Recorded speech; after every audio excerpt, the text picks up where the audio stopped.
वाल्मीकि रामायण और रामचरितमानस के बीच प्रमुख अंतर।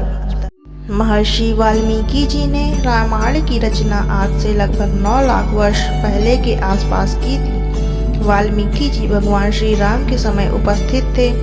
ये रामायण उस समय की वैदिक संस्कृत में श्लोकों के रूप में लिखी गई थी। तब की भाषा और आज की भाषा में जमीन आसमान का अंतर है। वाल्मीकि रामायण ही मूल रामायण है, जिसके आधार पर अन्य सैकड़ों रामायण की रचना की गई। मूल वाल्मीकि रामायण एक प्रमाणिक ऐतिहासिक ग्रंथ है। इसके बाद आज से लगभग 500 साल पहले गोस्वामी तुलसीदास जी ने रामचरितमानस की रचना की। तुलसीदास जी को रामचरितमानस की रचना का कार्यभार स्वयं भगवान शिव और हनुमान जी की तरफ से दिया गया था। रामचरितमानस की रचना तुलसीदास जी ने हनुमान जी की सहायता से की थी, अतः रामचरितमानस को भी प्रमाणिक ग्रंथ माना गया है। रामचरितमानस को चौपाई प्रारूप में लिखा गया। वाल्मीकि रामायण और तुलसीदास जी की रामचरितमानस में अंतर। आज की उपलब्ध वाल्मीकि रामायण के हिंदी अर्थों से देखा जाए तो उसमें श्री राम की शिक्षा, सीता स्वयंवर, अहिल्या और केवट प्रसंग, सीता हरण आदि प्रसंगों में रामचरितमानस से कुछ भिन्नता देखने को मिलती है। अब ये भिन्नता प्रसंगों में है या हमारी समझ में, फिलहाल ये कहना तो मुश्किल ही है। प्रसंग अलग अलग नहीं है, केवल उन्हें कहने का तरीका अलग अलग है, जो समय और भाषा के अंतर को भी दर्शाती है।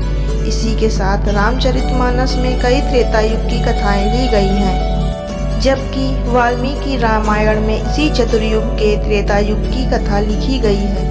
वाल्मीकि रामायण और तुलसीदास जी की रामचरितमानस में कोई अंतर नहीं है, बल्कि दोनों एक दूसरे के पूरक हैं। ये अंतर है आधुनिक लोगों की समझ का, शब्दों के अर्थ संकुचन का, लाखों सालों पहले की और आज की भाषा के अंतर का और मिलावट छेड़छाड़ का। लेकिन अगर मूल वाल्मीकि रामायण और रामचरितमानस के बीच के मुख्य अंतर की बात की जाए तो पहला अंतर, मूल वाल्मीकि रामायण में 6 कांड थे, जबकि 7वां कांड बाद में जोड़ा गया, जिन्हें बाल कांड, अयोध्या कांड, अरण्य कांड, किष्किंधा कांड, सुंदर कांड, युद्ध कांड और उत्तर कांड के नाम से जाना जाता है। यहाँ तक कि तुलसीदास जी ने भी रामचरितमानस को 7 कांडों में विभाजित किया है। हालांकि तुलसीदास जी ने युद्ध कांड का नाम बदलकर लंका कांड रखा है। यह रामायण और रामचरितमानस के प्रमुख अंतरों में से एक है।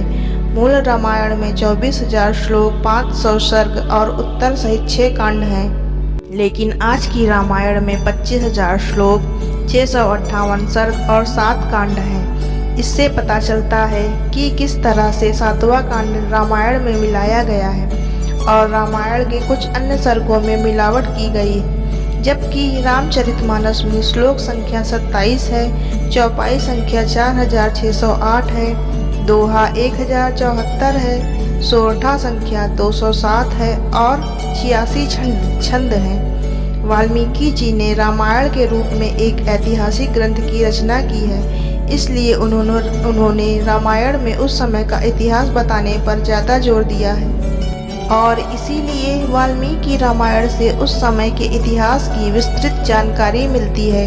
उन्होंने पात्रों के चरित्र की विशेषताओं की बजाय सभी पात्रों के बल, पराक्रम, शारीरिक विशेषताओं, आदर्शों आदि पर ज़्यादा जोर दिया है। जब हनुमान जी सीता जी की खोज में लंका जाते हैं, तब वे वहाँ क्या क्या देखते हैं, इसका बहुत विस्तृत वर्णन वाल्मीकि रामायण में मिलता है। जैसे 4 दांतों वाले हाथियों का मिलना, तारों के साथ साथ ग्रहों से भी आकाश का प्रकाशित होना, लंका में अनेक विमानों का खड़ा होना, नगर की व्यवस्था का वर्णन, मकानों की संरचना, बिजली व्यवस्था आदि का विस्तृत वर्णन वाल्मीकि रामायण में ही मिलता है।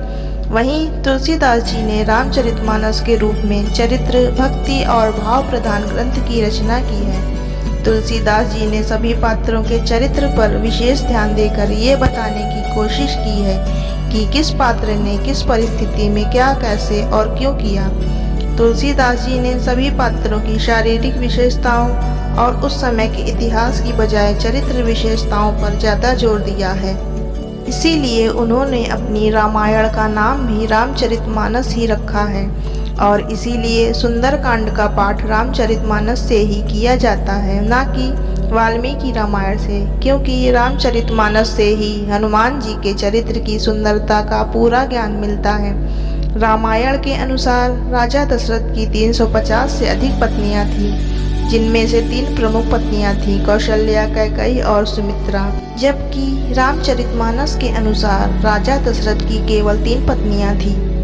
कैकेयी द्वारा वरदान का वर्णन भी भिन्न मिलेगा। जब भरत श्री रामचंद्र जी को लेने वन में जाते हैं तो वहां राजा जनक भी पधारते हैं। जनक का उल्लेख तुलसीकृत रामायण में नहीं मिलेगा। इसी तरह और भी कई प्रसंग हैं जो या तो तुलसीकृत रामचरितमानस में नहीं है और है भी तो भिन्न रूप में। रामायण के अनुसार भगवान हनुमान को एक ऐसे इंसान के रूप में दिखाया गया है जो वानर जनजाति से हैं। वन में रहने वाली जनजातियों को रामायण में वानर के रूप में संदर्भित किया गया था। रामचरितमानस में उन्हें एक बंदर के रूप में दिखाया गया है और वानर का इस्तेमाल बंदरों की अपनी प्रजाति का उल्लेख करने के लिए किया जाता है। श्री रामचरितमानस के अनुसार समुद्र में ने लंका जाने के लिए रास्ता नहीं दिया तो लक्ष्मण बहुत क्रोधित हो गए थे, जबकि वाल्मीकि रामायण में वर्णन है कि लक्ष्मण नहीं बल्कि भगवान श्री राम समुद्र पर क्रोधित हुए थे और उन्होंने समुद्र को सुखा देने वाले बाण भी छोड़ दिए थे। तब लक्ष्मण व अन्य लोगों ने भगवान श्री राम को समझाया था। वाल्मीकि रामायण के अनुसार राजा जनक ने कभी सीता स्वयंवर का आयोजन एक बड़े समारोह के रूप में नहीं किया। इसके बजाय जब भी कोई शक्तिशाली व्यक्ति जनक से मिलने जाता था तो वह उन्हें शिव धनुष दिखाते थे और उन्हें इसे उठाने के लिए कहते थे। एक बार जब विश्वामित्र राम और लक्ष्मण के साथ जनक के पास गए तब जनक ने राम को धनुष दिखाया। भगवान राम ने धनुष उठाया और उनका विवाह सीता से हुआ। रामचरितमानस के अनुसार स्वयंवर का आयोजन राजा जनक द्वारा सीता के विवाह के लिए किया गया और शिव के धनुष को उठाने की प्रतियोगिता थी। सीता जब उस व्यक्ति को अपने पति के रूप में चुनेंगी जो धनुष को बिना तोड़े उठा सकता है। जहाँ वाल्मीकि रामायण से ये पता चलता है कि क्या क्या हुआ, वहीं तुलसीदास जी की रामचरितमानस से ये भी पता चलता है कि क्या क्या किस भाव से हुआ। तुलसीदास जी ने रामचरितमानस में सभी पात्रों के मन में राम सीता जी के प्रति जो भक्ति भाव है उसे दिखाने की कोशिश की है, फिर चाहे वो केवट हो या अहिल्या, निषाद राज हो या शबरी आदि। दूसरा अंतर, वाल्मीकि जी ने श्री राम को एक महामानव के रूप में प्रस्तुत किया है। हालांकि श्री राम जन्म और परशुराम के प्रसंग के साथ साथ कई और प्रसंगों में उन्होंने यह स्पष्ट रूप से बता दिया है कि श्री राम भगवान विष्णु जी के ही पूर्णावतार हैं, जबकि तुलसीदास जी ने इस बात का स्पष्ट खुलासा तो किया ही है कि कौन किसका अवतार है। साथ ही तुलसीदास जी ने श्री राम और सीता जी के कुछ गूढ़ रहस्यों का भी खुलासा किया है। जैसे जब सुग्रीव की पूरी वानर सेना अलग अलग दिशाओं में सीता जी की खोज में निकली तब श्री राम अपने नाम की अंकित अंगूठी केवल हनुमान जी को ही देते हैं। तो इसका मतलब कि श्री राम को आगे की घटनाओं का पहले से ही ज्ञान था। निश्चित सी बात है कि श्री राम को सीता हरण का भी पहले से ही पूरा ज्ञान रहा होगा। और ध्यान दीजिए कि वाल्मीकि रामायण में ही जो सीता जी दंडकारण्य में श्री राम जी से किसी भी राक्षस तक का वध करने से मना कर रही हैं कि कहीं इन सब के बीच किसी निरपराध प्राणी का वध न हो जाए और श्री राम पर किसी प्रकार का कोई पाप न लगे। वहीं सीता जी अचानक पंचवटी में स्वर्ण हिरण के पीछे श्री राम को भेजने के लिए जिद पकड़ लेती हैं। सीता जी के स्वभाव में आए अचानक इस बदलाव का कारण आज की उपलब्ध वाल्मीकि रामायण में प्रत्यक्ष रूप से नहीं मिलता है, जबकि तुलसीदास जी ने इसका स्पष्ट कारण बताया है कि वो असली सीता जी नहीं बल्कि माया की बनी सीता थी जो राक्षसों के संहार का कारण बनने के लिए आई थी।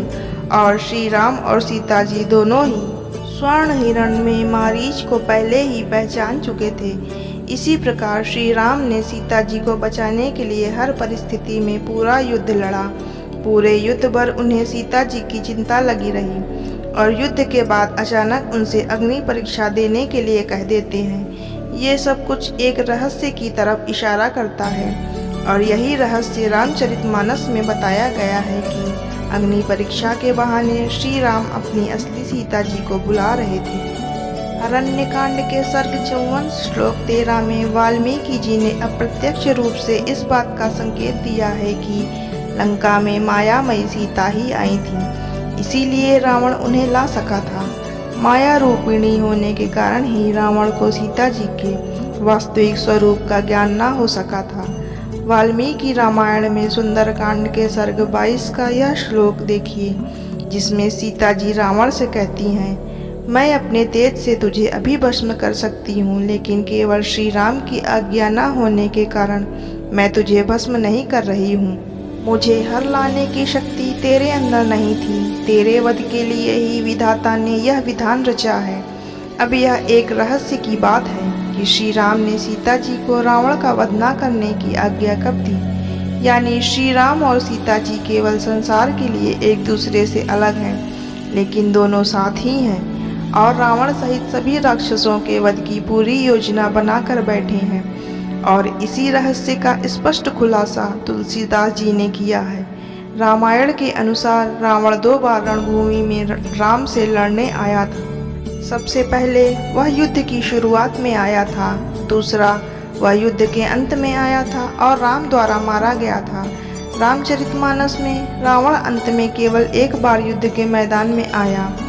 अंगद के पैर का नहीं हिलना, हनुमान जी का सीना चीर कर राम सीता का चित्र दिखाना, अहिरावण का प्रसंग यह तुलसीकृत रामचरितमानस में ही मिलेगा। वाल्मीकि रामायण में इंद्र के द्वारा भेजे गए मातली राम को बताते हैं कि रावण का वध कैसे करना है, जबकि तुलसीकृत रामचरितमानस में यह प्रसंग नहीं मिलता। रावण के वध के लिए हृदय में उस समय वार करना जब रावण अति पीड़ा से सीता जी के बारे में विचार न कर रहा हो, यह विभीषण द्वारा बताया जाना भी तुलसीकृत रामचरितमानस में है, जबकि रामायण में नहीं। इसी तरह श्री राम जब वनवास को जाने लगे तब उन्होंने और लक्ष्मण जी ने अपने सभी अलंकार, रत्न, आभूषण आदि उतार दिए थे, लेकिन सीता जी सादा वस्त्र और आभूषण पहनकर अयोध्या से चली थी।